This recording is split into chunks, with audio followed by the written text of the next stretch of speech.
Welcome to Skinner and Chalmers' Weekly Roast. Today, the rise of the Memmy Falcon, existential dread and vinyl repair. Welcome, citizens of Memfield, loyal listeners, and the occasional sentient cloud hovering over our chimney. You are tuning in to another delightful edition of Skinner and Chalmers' Weekly Roast. I am your host, Principal Seymour Skinner, a man who believes that the morning sun is merely a spotlight for the drama of daily administration. And I am Superintendent Gary Chalmers. We hope you all had a nice Christmas with family and friends. I, for example, got this nice little coffee mug from Seymour, which has "World's Okayest Rock Enthusiast" printed on it. And honestly, Seymour, that feels like a personal attack considering the geode collection I organized last Tuesday. Hey, you got me this world's most romantic principal mug some years ago, so I wanted something that truly represents you. As the world's okayest rock enthusiast. Yep, because you're okay, not great, not bad, just okay. And that's fine. Yeah, well, thanks for that compliment. Just joking, the mug was a leftover from the store. I got it for cheap. And you got your real Christmas gift. Indeed I got. And it was the most wonderful Christmas gift I've received for years. But I won't tell the listeners. This stays as our little secret. I agree. But enough of that, Gary. We aren't here to discuss ceramic insults. We are here to discuss the week. And what a week it has been in our lovely, chaotic little town. It certainly has been a week. Mostly because I spent the better part of Thursday trying to negotiate a peace, a treaty between a predatory bird and a rubber swan. But we'll get to that. First, Seymour, I have to ask about this morning. This morning? Whatever do you mean, Gary? The breakfast was exquisite. Seymour, you served me a plate of black, circular discs that shattered when I tried to stick a fork in them. Ah, yes! Those were Utica obsidian cakes. It's a very regional recipe. From Utica? No, not Utica, no. It's more of an Albany expression for burnt pancakes. You see, I know you're lying because I saw the smoke coming out of the kitchen and I saw Cogsworth the Golem trying to fan the flames with a Union placard. Cogsworth is very dedicated to safety regulations, and the cakes were merely caramelized heavily. It adds a carbon-based texture that is good for digestion. But Gary, let's move past the culinary arts. We have a major topic to discuss. The rebranding of Memfield High. Oh, don't remind me. The rebranding. I thought we agreed on a nice, simple mascot change. Maybe a badger. Or a rock. A metamorphic rock would have been sturdy. A rock is not a mascot, Gary. A mascot needs verve. It needs aerodynamic prowess. Which is why I authorized the acquisition of the Memmy Falcon. It is a falcon, Seymour. A living, breathing bird of prey. And for the last time, why are you calling it a Memmy Falcon? It's a meme falcon. M-E-M-E, meme. If you have to name it after the town's culture. No, Gary. You're mispronouncing it. It's Memmy, like Jimmy. But with a M, it's the hip vernacular. The kids love it. I heard Frankenstein whispering about Memes just the other day near the lockers. Frankenstein was likely plotting to fill your office with gelatin again. He wasn't discussing linguistic shifts. But fine, the Memmy Falcon. Let's talk about the fact that you brought a wild raptor into a high school. It symbolizes our soaring ambition, and his name is Talon Elon. You named the bird Talon Elon. It tested well with the focus group, the focus group being me, Cosmo, and the puppies. Cosmo bounced very high when I suggested it. Cosmo bounces high when the wind blows, Seymour. That orb is not a valid consultant. But let's discuss the logistics. Because on Monday, you decided to introduce Talon Elon to the student body during the morning assembly. It was a majestic entrance. I had the AV Club play Ride of the Valkyries. It was a disaster. You released the Falcon, and instead of circling the gymnasium, it immediately bombed the cafeteria lady's hairnet. She was wearing a very shiny hairnet, Gary. It looked like a small rodent from a high altitude. It was an honest mistake. Besides, the students were engaged. I haven't seen them look up from their phones that fast since the great Wi-Fi outage of 2023. They were looking up in terror, Seymour, and then the bird flew out the window and decided to take up residence in our backyard tree, which brings us to the domestic issue. Ah, the Mary incident. Yes, the Mary incident.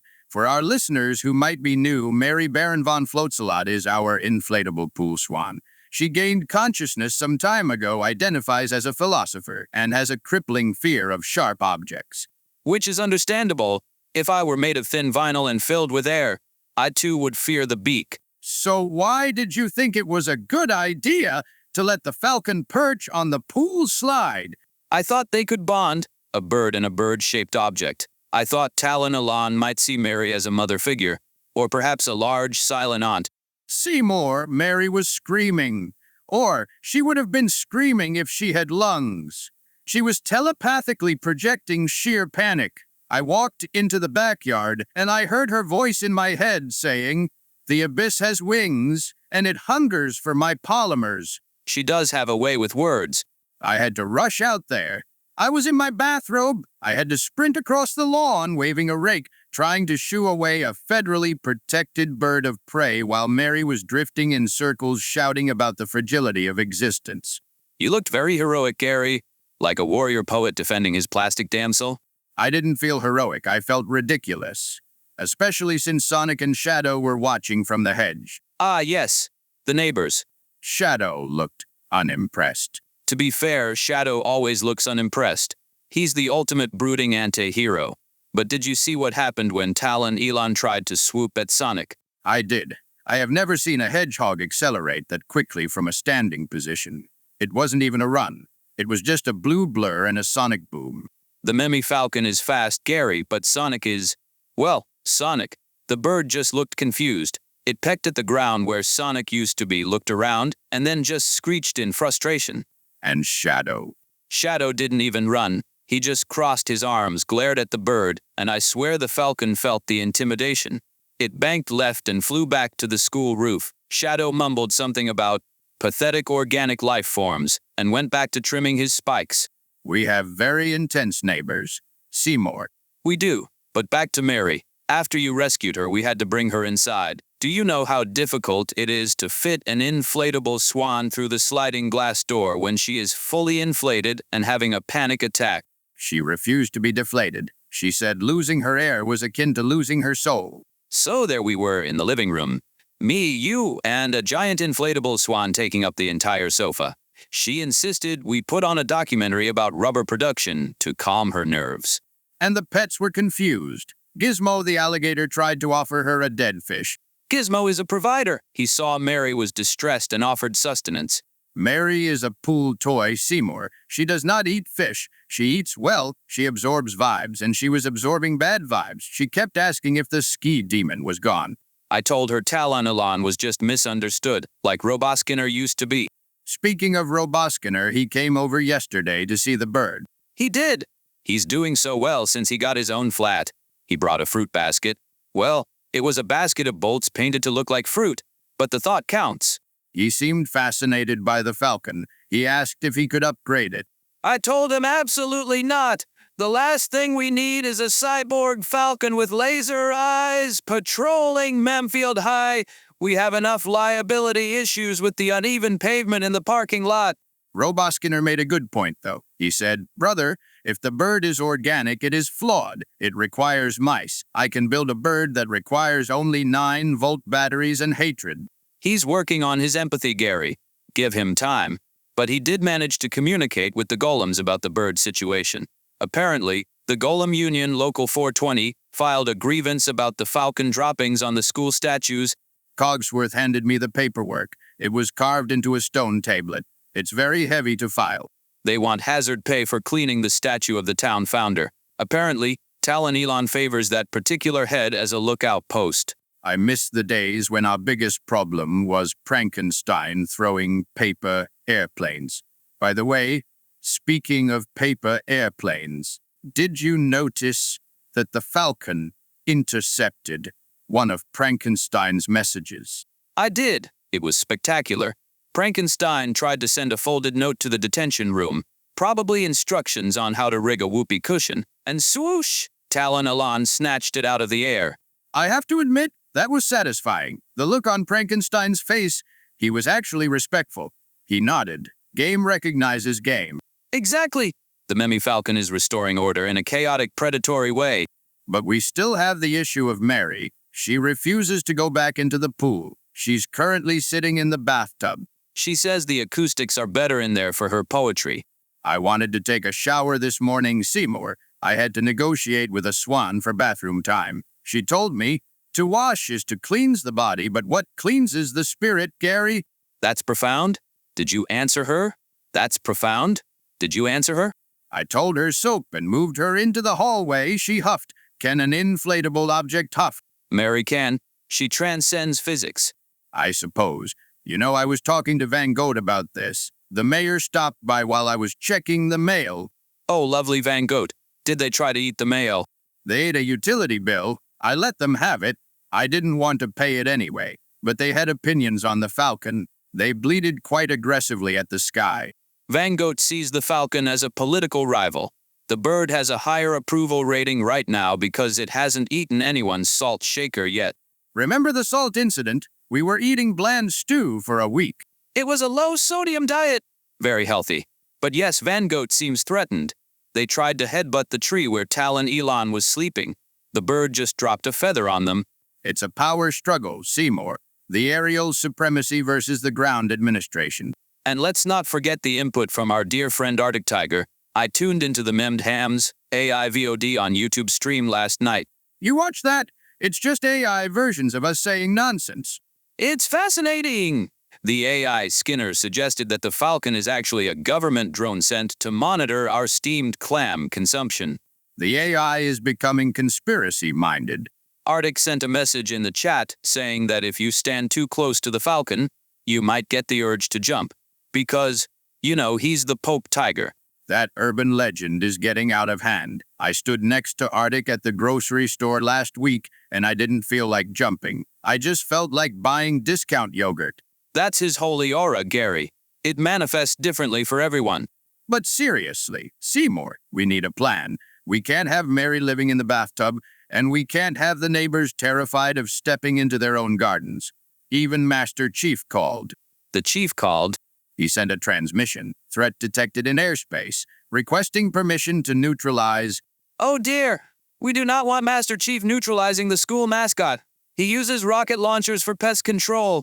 I told him to stand down. I told him it's an educational asset. He just grunted and said, copy that. Cortana says birds are not real.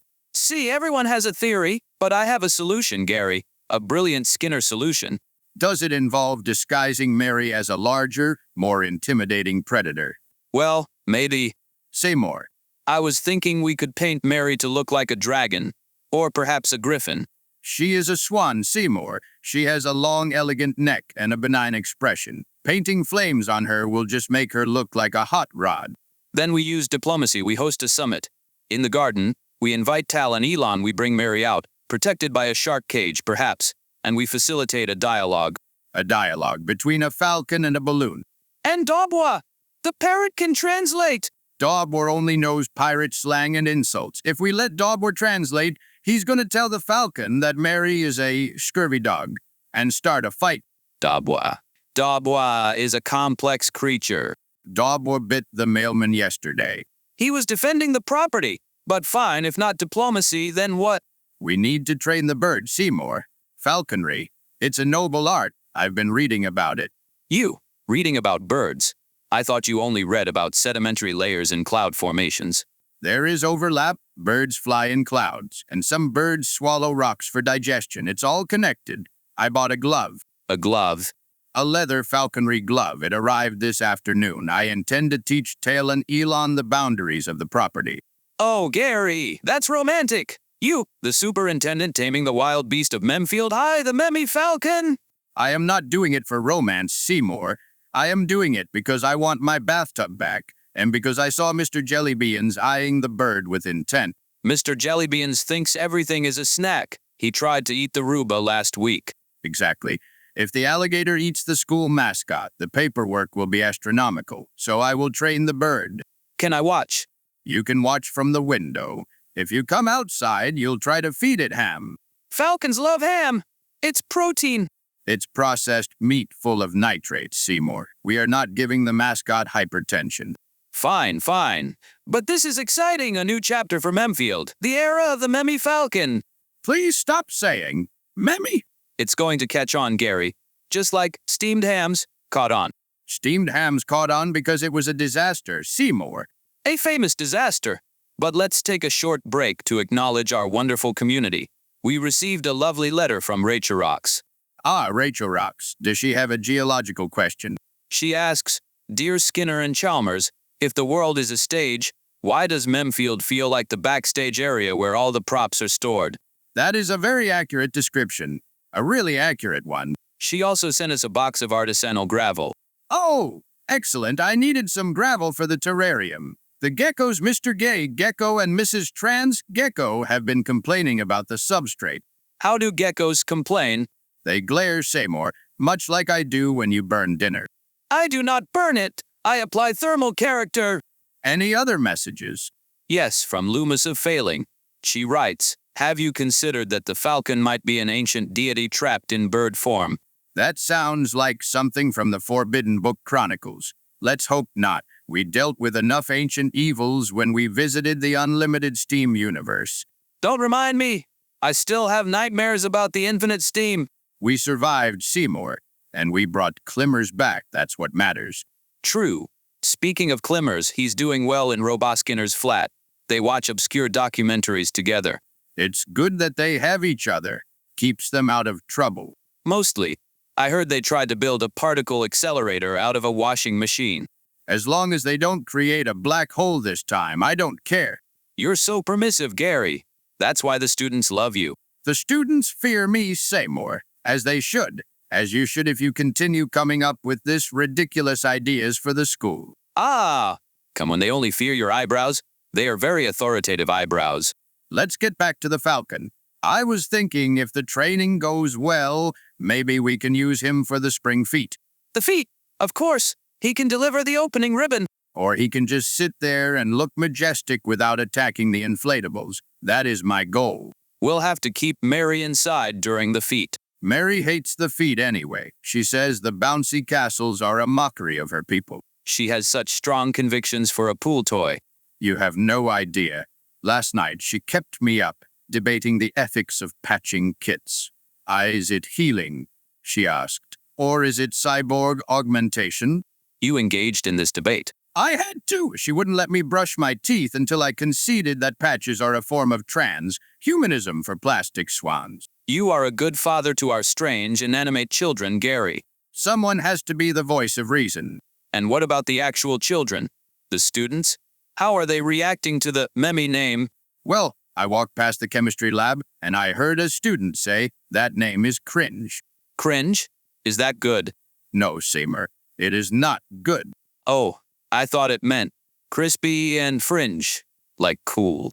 No one has ever used those words together. Well, I will double down. I will print his shirts. I'm with Memmy. Please do not. The budget cannot handle unsold merchandise. We still have boxes of Skinner's steamed clam jam T-shirts in the basement. Those are vintage collector's items. Shia Fox asked for one just last week. Shia Fox is polite. He was probably going to use it to polish his car. Nonsense. It's high fashion. But, Gary, we must discuss the interaction between the Falcon and our pet skeleton, old Bartholomew. That was disturbing, honestly. I thought it was touching. The Falcon landed on Bartholomew's shoulder, and Bartholomew just rattled his ribs and said, "Ah, a fellow scavenger of death." And then he tried to feed the bird one of his own finger bones. He has plenty of spares. He keeps a bag of spare ribs in the closet. It's unsanitary, Seymour.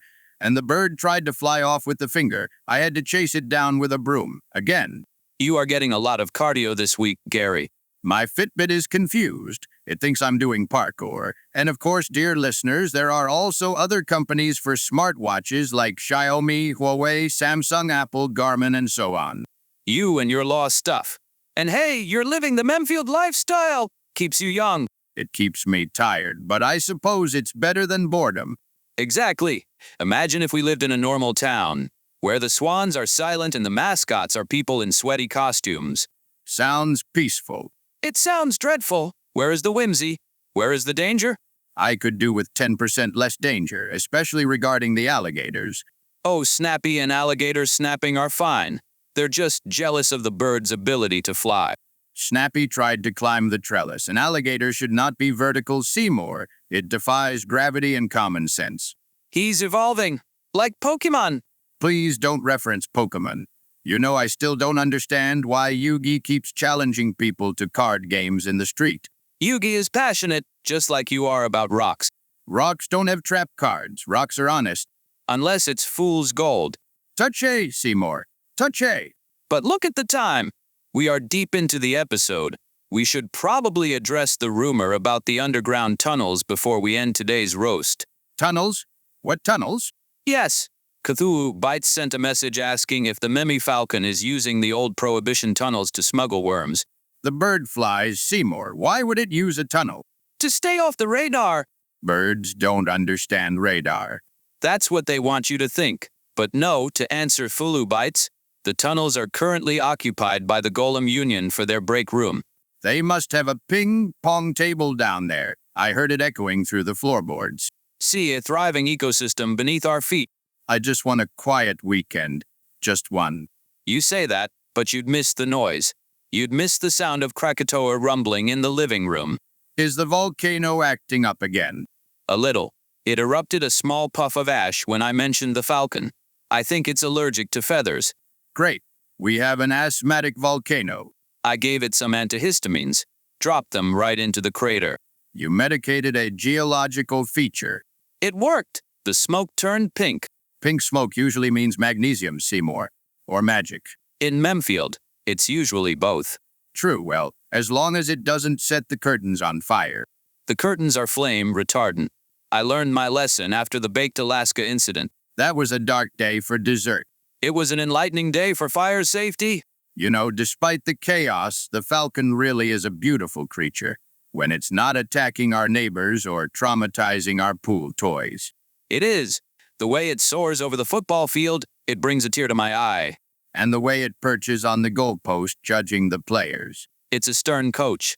We need that discipline. The team has been slack since the quarterback got abducted by aliens last season. He came back with better throwing arm, though. But he glows in the dark. It's distracting during night games. Tactical advantage. I suppose. Well, Seymour, I think we've covered the bird saga sufficiently. But we didn't even talk about the time the falcon stole all my toy. You don't wear a toupee, Seymour, and you should be lucky about it. I, on the other hand... Still, I was wearing a decorative moss hat for the garden party. You were wearing a clump of sod on your head. The bird thought it was a nesting material. It was high fashion. Van Gogh loved it. Van Gogh tried to eat it off your head. Everyone wants a piece of Skinner. Yes, well, you are in high demand. Before we go, a quick shout-out to our producer, DeZenzo. He's been signaling that we need to wrap up so he can go feed his own pet. What does DeZenzo have again? I believe he has a sentient mixing board. Ah, yes, it remixes his snoring, very avant-garde. But for real, he has 3 cats. But enough of that. What a weird, wild roast today. It was a bit scattered, true. But still, I had good fun. Same here. And thank you to Deputies Kids for Life, MacP1862, and Trados for the constant support. And all the other listeners, thank you very much for everything. And to Purple Tombury, don't sneak up on us with a lantern and a knife next time, please. That's a Final Fantasy reference, Seymour. Our listeners are very nice. I'm just being cautious. All right. To wrap up, the Memmy Falcon is here to stay. Mary Baron von Floatsalot is currently in therapy with the parrot. And I am going to learn falconry. And I am going to cook a celebratory roast. Please don't. Let's order pizza. Delightfully devilish, Seymour. Pizza it is. That doesn't even make sense in this context. It's the vibe, Gary. Goodbye, Memmifield. Watch the skies. And watch your hamburgers. The falcon is hungry. Good night. Good night. And remember, if you see a paper airplane, check for falcons before you read it. Are we off air? I think so. Good. Now about that dragon costume for Mary. Seymour, no. Just a little papier-mâché. I'm going to take a shower now. But Gary,